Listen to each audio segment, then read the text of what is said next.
Assalamualaikum dan sahabat sejahtera. Kita kembali kepada satu lagi episod bersama saya.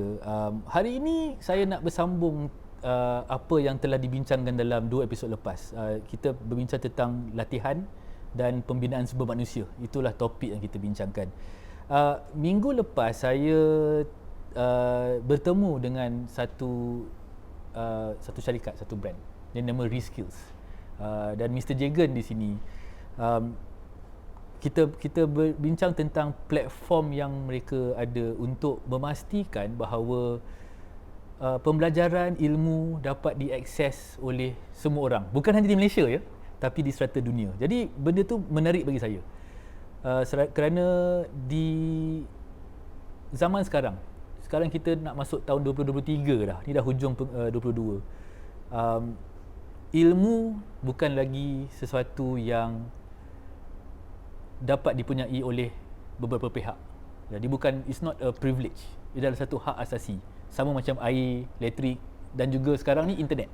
Dan bagi saya ini satu titik permulaan untuk saya nak bincang. Jadi dengan adanya teknologi, selamat datang Jegan. Saya berada di ReSkills ya, di pejabat mereka, cantik pejabatnya. Jadi saya ingin bertanya, in your opinion, dalam pendapat Jegan, apakah bentuk pembelajaran di masa akan datang untuk memastikan ilmu lebih cepat sampai dan dapat lebih banyak akses kepada lebih ramai di Malaysia dan di dunia juga? Okey, salam kenal, salam sejahtera as well. Future education dikatakan, biasa dikatakan future education ni lebih mendalam sikit. Right, kita dari transformational education, dari traditional kepada masa depan juga.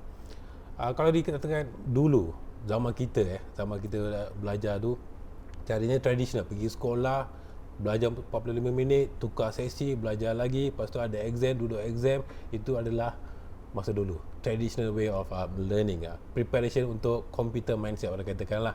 Sebab future ni menggunakan teknologi, everything to do with the technology. So now sekarang ni kita pergi ke personalized education. Personalized ya? Personalized maksudnya contoh SKM, kemahiran. Bila kita ada kelas kemahiran, kebanyakan students suka sangat nak pergi kelas kemahiran. Zaman kita kalau nak belajar fizik, chemistry, matematik, tak nak, boring sangat. Kalau kemahiran, I nak buat robotik lah, I nak buat benda kayu sih, suka sangat nak buat. Jadi boring dengan teori. Compare teori praktikal, suka lebih praktikal. So sekarang semua dah berubah. Tidak lagi orang nak belajar textbook lah, semua tu sekarang nak pergi hands on. Nak terus pergi ke hands on. So masa depan ni semua dah berubah ke hands on dah. Alright, the future now move to the personalized. Contohnya bila kita belajar, contohnya 8 tahun, 7 tahun, 9 tahun kan, budak-budak tu dah ada teori dia sendiri. Dia ada keminatan dia sendiri. Okay, I like music. I suka music sangat, so I nak belajar music. Kalau music tu benda lain tak penting sangat, why not kita personalized education, bagi tahu apa keperluan untuk music saja. So future will be music for the kids. So that's going to be the future education of personalized. No more the traditional way of learning as well. So you talked about personalized education. Kita bercakap tentang education secara peribadi, personal. That means custom tailored kepada seseorang individu yang ingin belajar. Dan juga bercakap tentang hands-on learning. Bagi saya ini adalah dua isu berbeza. Jadi pertama sekali saya nak pergi kepada hands-on dulu, seperti yang Jegan cakap tadi. Bila seseorang itu hands-on ataupun disukakan praktikal, tetapi semakin canggih teknologi, semakin banyak teori yang perlu dipelajari, adakah itu satu cabaran ataupun pada pendapat Jegan, adakah betul teori itu tidak boleh lagi diajar dalam cara yang diajar dalam traditional education? Jawapannya tidak lagi. Kenapa? You're very sure. Why? Because the technology is changing from time to time. Dulu from caveman, people from caveman move to car, take about 20 years, 20 tahun, 30 tahun. Dari kereta pergi ke kapal terbang, 20 tahun ke 15 tahun kurang. Dari kapal terbang nak pergi komputer, 5 tahun, 10 tahun dah. Everything change very fast. The moment innovation happens, innovation comes into the picture, everything become much more easier, smoother and so on as well. The speed determine the future of technology. So if you ask me, education will be the biggest technology in this world. So that's why edtech companies are coming on board as well. Okay, saya pernah terbaca dulu pada satu masa semasa Industrial Revolution pertama, di mana cara persekolahan datang pukul 7 balik pukul 1 atau datang pukul 2 balik pukul 6. Masa rehat tetap, jadual kelas tetap, dibina untuk memastikan bahawa pekerja-pekerja di kilang dapat didisiplinkan di bangku sekolah lagi. Correct. Now you are seeing that industries are going to change. You know, it's not manufacturing anymore. There's a lot of other service-based sectors actually, just like ReSkills, that is important to the industry. Do you see a need to change the way classes are scheduled? Would my kids be fixed going in the morning, coming back afternoon, or will the learning experience and learning schedule totally change for learners in the future? Okay, very good point. All right. The school was structured those days for, of course, number one is discipline. Right, discipline determine your attitude and your character as well. So that basic remains the same. The timing, of course, is flexible. Nowadays people are moving into flexible hours of learning as well. I datang, I belajar, I pergi. As long as those days during working time kita ada 8 jam. Tak kira lah dalam masa 24 jam tu, you datang 8 jam kerja, you boleh balik. So future schools can be in that format as well. But then, how about the discipline? So for that particular reason, they remain as particular time. You come in at this time, you go back at this time as well. But then the mechanism, the tool that they're going to use for education akan berubah. No more cikgu, berjerit-jerit, dah tak ada lagi dah. Right? No more people say, bring back your homework, notebook mana, buku cetakan mana, semua dah tak ada lagi dah. Everything going to be online. Everything transform into the online cloud servicing program kind of thing. Example, right? Bila nak buat assignment, tak perlu hantar paper, you type in the computer, you send. Cikgu dah bagi markah, you dapat balik feedback and so on. That's going to be the way of discipline they've been taught to the younger generation. Because younger generation, right, to be very honest, diorang ni like speed. Everything must be very fast. They no more very slow, bersantai-santai sikit. They don't want, because they're the one catching up the future. For them is, if I don't change, I'll be changed. Right. I'll be left behind. Okay. So in order for me not to be left behind, I want to catch up much more faster than the front person as well. So instant gratification. Instant gratification. Okay. So because of the speed, the technology keep on change from time to time. I know you're going to say technology next. Yeah. Okay. I will look into that. Okay. All right. All right. Before we go to technology, I Okay. just wanted to ask, if I'm a teacher right now, Okay. am I going to be irrelevant in the future? How does this happen? Because we are surely going to talk about online classes, recorded sessions, accessibility at any time. If I'm a teacher, what would change in my career then? Am I going to be irrelevant? What do you think? Okay. Teachers those days are teacher for all the subjects kind of thing. Okay. Or most of teachers can teach at least 3 or 5 subjects. But in the future, we're going to be subject expert matters. That means if I'm going to teach mathematics, I'll be the expert for the mathematics. Subject matter experts, okay. Okay, they're going to be in that kind of format in the future as well. So teaching style, I say, of course, is going to change. All right, no more is going to be 45 minutes change, 45 minutes change, then have going to break and so on. Because nowadays 45 minutes pun too long for them. For them is how can I learn the specific topics in a very short time and implement the particular topics in the future as well. So teachers need to understand the generation gap. Bila kita time belajar lain, bila kita mengajar cara lain. So cikgu need to understand that they are the younger generation. Younger generation need to do a new form of education as well. Okay. No more the boring style. No, should be the fun way of learning as well. So learning is always change. From time Ini to pun satu yang saya lah sebagai nak kata muda tak muda lah and bila saya jiwa muda lagi hopefully bila saya bercakap dengan yang lebih muda pada saya, yang 20-an apa semua, ini satu yang saya belajar, dia punya upbringing. The upbringing berbeza daripada apa yang saya lalui. Kita dulu nak dapat information, kita akan berjalan kaki ke library. Kalau ada internet pun ada internet zaman saya, tapi internet tak ada dalam phone. Betul. Mungkin tak ada di rumah. Kalau dekat universiti tak ada, kena jalan pergi library untuk akses internet. Jadi kita diajar untuk plan to get to the library. Dan di library kena tahu bila masa kosong. Jadi there's a journey there. Correct. But right now, if I want to go somewhere, I just access my phone and it's instant. Correct. Therefore, the way that we look at things are different because yelah, we always lament this idea that dia orang ni semua tak rasa macam kita. But for them, they like itu zaman you. We are different and therefore should be treated differently and should be coached differently. What's your I will your comment to that? strongly agree on the youth point of view, the younger generation point of view, because adaptation. Right, we need to adapt to the new world. People say zaman saya kan tak ada internet tau, I berjalan jauh sangat. Time nak main kita main. Betul. Ni duduk YouTube all the time. WhatsApp all the time. Macam-macam lah, gaming and so on. Tapi tak nak belajar. Do gamers don't make money? They don't make money, and I think they learn too. Money. And they learn too. Alright. Yep.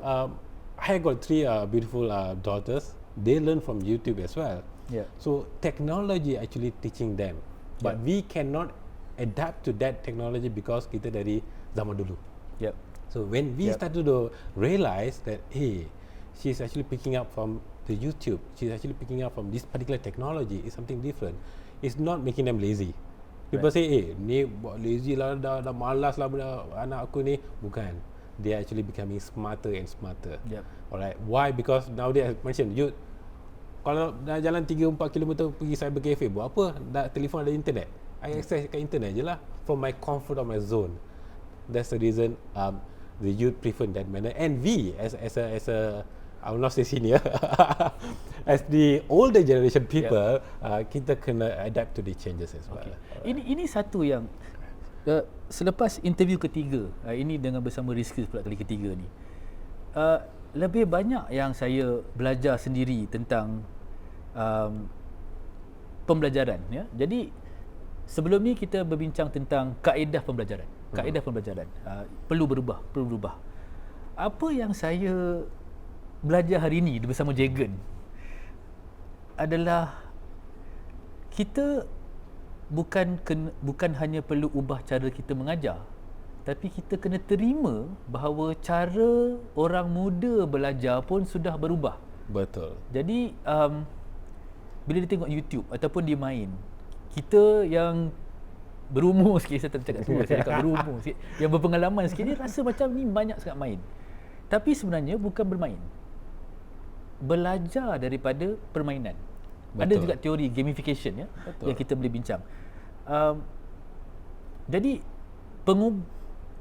kita tak perlu kita tidak mengubah kepada cara baru untuk mengajar dan kita gunakan kaedah sama untuk we don't ram it down their throats the way we used to be rammed down our throats. Right? But taking advantage of the fact that budak-budak sekarang minat belajar dengan kaedah hands-on. Betul. Jadi secara semula jadi naturalnya, the learning methods also cater towards hands-on experience because that's the way to learn. Right. And they learn very fast from there. Yeah, thank you very much. You've made me understand and be able to put that into a perspective that is complete now. So those parents are listening, janganlah pukul anak kalau anak main telefon belajar tu. Tapi monitor lah, because internet is a whole new world. Alright, ada benda baik, ada benda jahat. So you have to monitor. Of course, not everything when there's too much is no good, right? Correct. Water is good for your health, but too much water will also is not so good for you, right? So just like phones, but jangan tengok phone tu sebagai satu permainan. Bagi budak-budak. Mereka mungkin tengok permainan, tapi pembelajaran kat situ yang kita kena lihat. Okey, jadi saya dapat pergi ke launching ReSkills app minggu lepas. I was thank you very much for the invite. Thank you for coming. It was quite a mind opener, an eye opener, because I got to see a different dimension of how. What attracted me was that ReSkills, your slogan is everyone can learn, and that one is put $1, meaning that to learn it costs you $1 a year only. Exactly. Which for me was very, very surprising because what I subscribe to, right? If they charge me $1, I'll be very, very rich right now. Kita bukan scammer Bukan scammer. Saya dapat I got access to their trial account, and the way it works is every day there will be a live online class, and the teachers are not from them. The teachers are from the global teaching community and learners themselves. Correct. I'd like to ask first of all, I mean I'm not super well versed with the training environment, although I have been part of the training sector dulu. How did this philosophy come about? Like, your CEO said that learning should be accessible to, according to the everyone, 1 billion everywhere. people under the what was it, the UN SDG charter, right? I'm sorry, I can't remember what it is, but I got the gist of it. They want to make learning accessible to 1 billion people. Correct. And by 2030. By 2030, that's less than 10 years. And you guys have close to 1 million now. Close to 1 million learners now on the platform. At $1 a year, a month. A month. $1. For 4 ring, sekarang 4.7 almost RM5 a month. Okay. During today's recording. It takes a lot of guts and a lot of foresight and a lot of heart to make that a target for you. Correct. As a company. Correct. How did that all start? Okay, it's a very true and interesting story. It's all started from COVID. Kalau tak ada COVID, memang ReSkills tak ada dah. I tak kenal you, you tak kenal I, memang and so on. So I'm from the education background. As a trainer for the past 10 years after my banking industry lifestyle and so on. So during COVID time, don't know what to do. So I was having a thought, how can we move the physical program? Training kan biasanya physical, face to face and so on. So how can we move to the online market as well? And then that's where we met with Jin. Jin Tan is our CEO of ReSkills Tech as well. And then he was sharing his idea, vision and mission, how we can change people through education and touching their life, and how affordable can it be and how accessible it can be. So we say, okay, accessible senang je, internet dah ada cukup lah, mana-mana pun kita can connect. And then the story came in is, the idea came in, how affordable is going to be.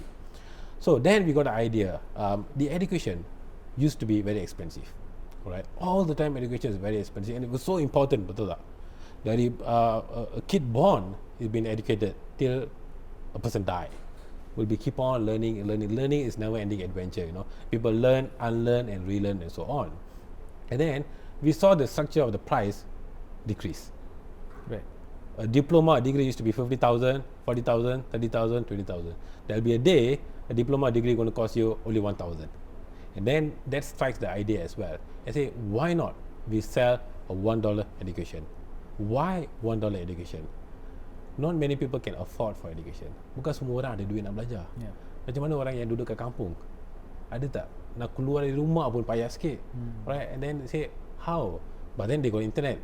Now modern world, semua kampung kampung ada Astro dengan internet juga. So they got the access, but they can't afford. So we say, that are our target audience. Bukan yang ada berjuta-juta dalam bank. Bukan yang ada duit nak pergi university ataupun college. Kita nak have the target audience yang tak ada duit, yang tak ada masa nak pergi to college or university, right? Because they are working adult, because they need to find money. That caught our idea. Okay, let's come with the $1 education concept, and then the mechanism works because it's all about the volume as well, right? Our costing is going to be remain the same. 1% come in for the class, 10% come in the class, remain the same as well. So we say, why not? And that mechanism works tremendously. Dalam sebulan, 2 bulan, beratus-ratus orang datang, because they never found this kind of platform in this modern world, right? So talking about the platform, right? I mean, it's 1 class a day, sometimes 2. I notice it can go up to 7 classes in a day. Let's say lah, okay lah, we take average 2 lah. 2, okay. Conservative calculation, okay. 2 classes a day, that's 60 classes a month. Betul. 60 people are teaching 1 hour class. Correct. Normally if you go lah and you pay for it, right, it's going to cost you like RM50, RM100 lah. Ni kira paling basic budget training lah. Right. Let's not talk about the big consultants charging you 20-30,000 per day for training, right? And I did the math, right? $1 that's RM5 sehari. Okay. If you do the math yourself and you calculate by number of subscribers, 600, almost 1 million, it's not a lot, a big costing.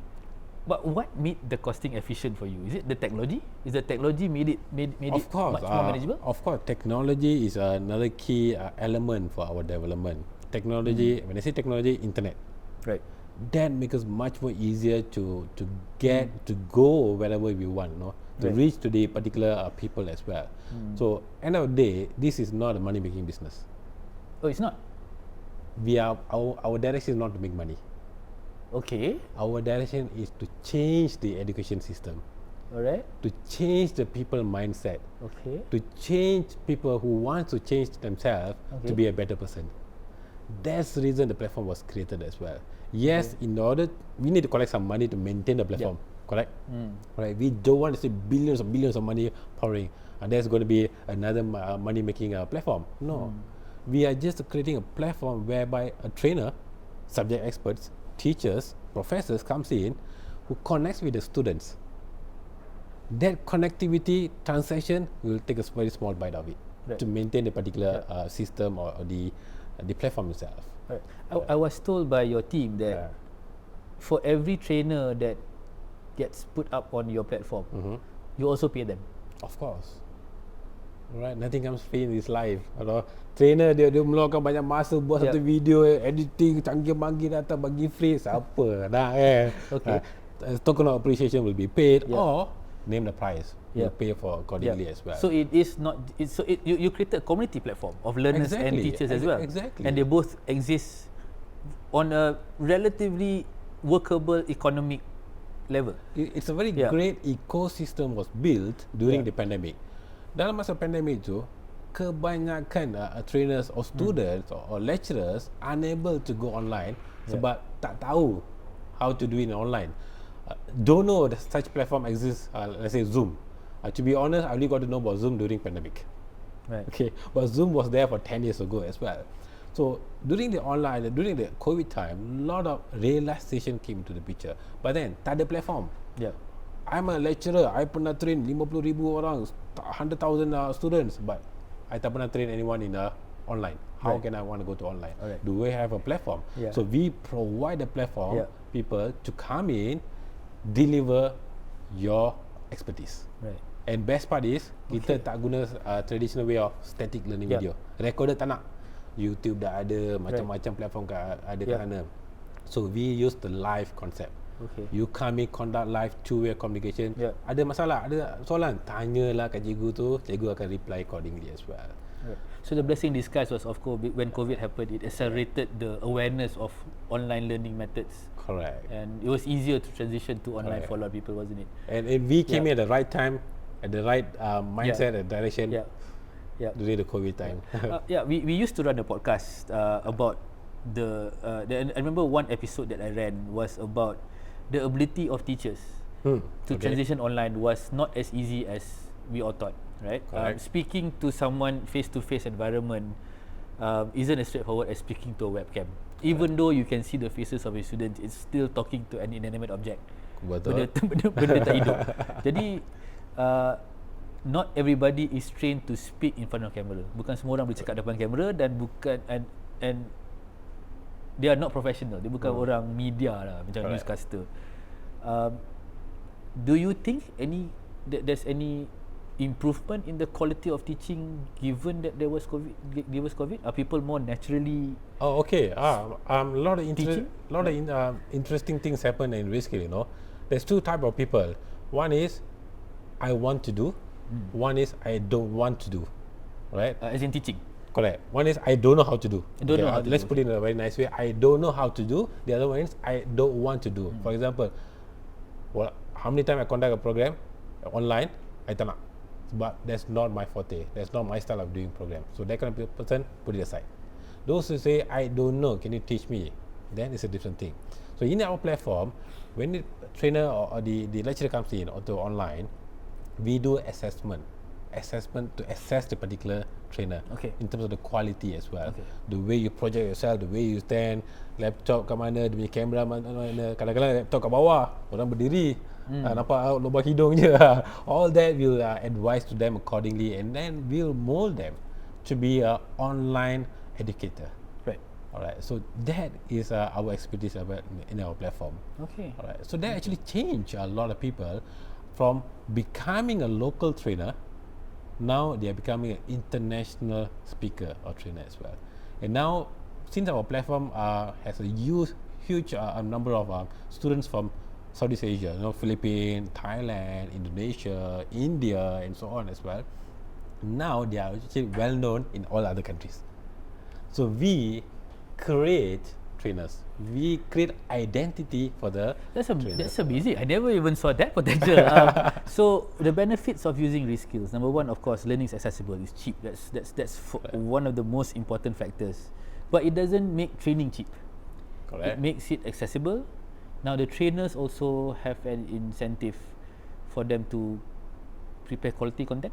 Exactly. And also, in return for that, not just get paid per session, but also have Exposure. international exposure for them to Exactly. maybe get more jobs, Right. directly. Some outside. to be honest, some trainers willing to do it for free. I say, why you want to do Okay. for free when we're willing to pay you? I say, no, it's an exposure that I'm going to gain Right. that never ends. It's millions of Okay. dollars. No, I'm Okay. going to gain in return from that. See, that's Right. great. Okay. And then our another concept why ReSkills become very famous in the Southeast Asia, because we move from the traditional way of 8 hours program, 7 hours program, 5 hours program. All our program costs us 75 minutes. 1 hour 15 minutes. 1 hour 15 minutes cukup untuk learn a particular subject. Why? Again, the youth come into the picture. Okay. Those learners come in are the younger generation people. Kalau younger generation nak duduk 2-3 jam, tak nak langsung. Dulu kita face to Boring. face sejam pun boring dah. Sejam pun dah tak boleh tahan, you dah 2-3 jam. Tak nak lah macam tu. Bila Okay. 75 minit, of course kita ada assessment, Yeah. kita ada Q&A sessions and Okay. so on, two-way communication. Yeah. So it's becoming more active Right. learning concept. So you make that as a standard requirement for Standard all the- requirement. Okay. So I come in. Okay. Kalau I nak belajar digital marketing, I tak nak belajar semua. I nak cuma nak belajar how to Yeah. place ads in Facebook. Yeah. So I just attend the class only. Yeah. And then nak cuba with guidance with the Guidance, teacher. immediate guidance. Okay. So youth nowadays dia datang, I belajar hari ni, esok I nak implement, lusa I nak tengok duit. Yep. That's how fast the youth market is. No? Yep. Yep. Okay. All right. So to end this interview, what would be your message to the learning community? I mean, you guys have multi-angled experience now when it comes to learning. You yourself are come from a training community. You guys are not just a teaching platform. You are also an IT expert. To be Correct. able to build a platform like ReSkills requires a lot of technical knowledge. Exactly. So you see it from all angles, from the learner's perspective, the technology perspective, and also the teacher's perspective, or the trainer's perspective. What would be your general outlook or overview? What would you like to say to the training community Alright. towards the future of learning? For trainers community, right, do not limit yourself. When I say do not limit, maksudnya I only can do this, I just want to remain at this trainer only. Don't. Go for the new opportunity, explore the new ventures, try. Never try, never know, Go to online, that's the easiest way for you to attract the global students as well. That's your money is. Right. That's your future is, Keep on trying, keep on exploring, keep on getting new skills, because new skills unlock new people, new students to come on board as well. So that actually gives you another point of return for you to develop much more newer skills as well. So personal advice to the trainers industry as well, keep going, keep promoting yourself, right, to be an international trainer. How many countries do you do access ReSkills now? Oh, currently? Yeah. Alright, currently we have, to be honest, our database shows about 70 countries. It's actually more than that, but we limit to the public to show as 70 countries. Okay. Some of the countries I don't even know exist. I learned geography from ReSkills based on the company, sorry, based on the country flags and so on as well. So that doesn't limit us in anywhere. As mentioned to you, as long as internet exists in this world, ReSkills will exist too. This platform in the future can be a community platform, can be a platform whereby trainers just come in, schedule a class, learners come in, just learn. No need to involve any money also. It can be the future in that way as well, right? Okay, tuan-tuan, Saya gembira hari ini. Saya terkejut bahawa ada cara sebenarnya untuk kita memperkayakan diri dalam satu keadaan yang tidak banyak menggunakan masa, murah, berkualiti, dan juga dapat diakses oleh seluruh dunia kerana ia menggunakan internet. Jadi kalau tuan-tuan lihat di sini, apa yang kita nampak adalah peluang untuk belajar wujud untuk anda secara online. Jika anda seorang pengajar, anda juga dapat berpeluang berada di dalam komuniti tenaga pengajar di sini. Saya berharap banyak lagi projek-projek seperti ini dapat dijana kerana ini memang membawa satu potensi impak yang besar kepada masalah-masalah yang kita ada sekarang. Jadi terima kasih kepada saudara Jegan. Kalau mereka nak pergi ke ReSkills, nak tahu lebih banyak info, pergi ke ReSkills.com. Betul, www.ReSkills.com. Okey. Dan tuan-tuan boleh pergi ke laman tu untuk tahu lebih lanjut. Jadi terima kasih Jegan kerana membuka mata saya pada hari ini. Alright, sama-sama. Dan saya harap tuan terhibur dan belajar sesuatu juga daripada video yang tak sampai 1 jam 15 minit ni. I ada satu message. Satu lagi, okey, kita satu bagi. message pada semua orang yang watching our channel as well. This is what I want to say. Majulah pembelajaran untuk negara bersama ReSkills. Majulah pembelajaran untuk negara. Sekian, terima kasih.